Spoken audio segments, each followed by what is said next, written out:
SSC পরীক্ষার্থী 2024 result SMS এবং ওয়েবসাইটের মাধ্যমে তুমি যদি দেখতে না পারো তাহলে আজকের এই নিয়মটা ফলো করো। তাহলে কিন্তু এই নিয়মটা ফলো করলে মার্কশিট সহ তুমি রেজাল্ট দেখতে পারবে সবার আগে। এই নিয়মটা তোমার 12 মে সকাল 11টার দিকে অনেক কাজ দেবে। সবার আজকের এই ভিডিওটি অবশ্যই দেখা উচিত। আর ভিডিও দেখার পাশাপাশি তোমার বন্ধু বান্ধব সবার মাঝে শেয়ার করে দেবে, যেন তারাও এই সমস্যায় পড়লে এসএমএস এবং ওয়েবসাইটের মাধ্যমে রেজাল্ট না দেখতে পারলে এই নিয়মটা ফলো করলে সে কিন্তু দ্রুত সবার আগে ইনশাআল্লাহ রেজাল্ট দেখতে পারবে।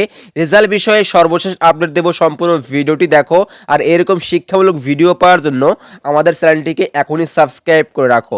প্রিয় শিক্ষার্থী, তোমরা অবগত রয়েছো কিন্তু 12 মে আর মাত্র কয়েক ঘন্টা পর তোমরা অনেক অপেক্ষার পর কাঙ্ক্ষিত রেজাল্ট পাবে। তবে দেখা যাবে রেজাল্ট কিন্তু অনেক শিক্ষার্থী ওয়েবসাইটে দেখতে যাবে, ওয়েবসাইট কিন্তু ব্যস্ত হয়ে যাবে শিক্ষা বোর্ডের অফিসিয়াল ওয়েবসাইটে।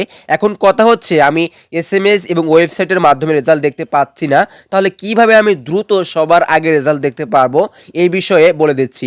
প্রিয় শিক্ষার্থী, তোমরা জানো যে যখন রেজাল্ট প্রকাশিত হবে তখন কিন্তু তোমরা রেজাল্ট দেখতে পারবে না।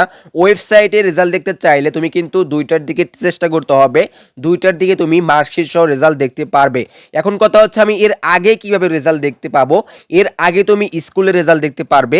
এছাড়াও তুমি তোমার শিক্ষা বোর্ড, ধরলাম তোমার শিক্ষা বোর্ড হচ্ছে যশোর বোর্ডের অফিসিয়াল শিক্ষা বোর্ডে তুমি রেজাল্টটা পেয়ে যাবে। এই দুটি কাজই তুমি করতে হবে। এক হচ্ছে তুমি কিন্তু স্কুলের মাধ্যমে রেজাল্টটা জেনে নিতে পারো, 2 হচ্ছে শিক্ষা বোর্ডের অফিসিয়াল ওয়েবসাইটে তুমি রেজাল্ট পাবে। এই দুটি কাজই করতে হবে তোমাকে।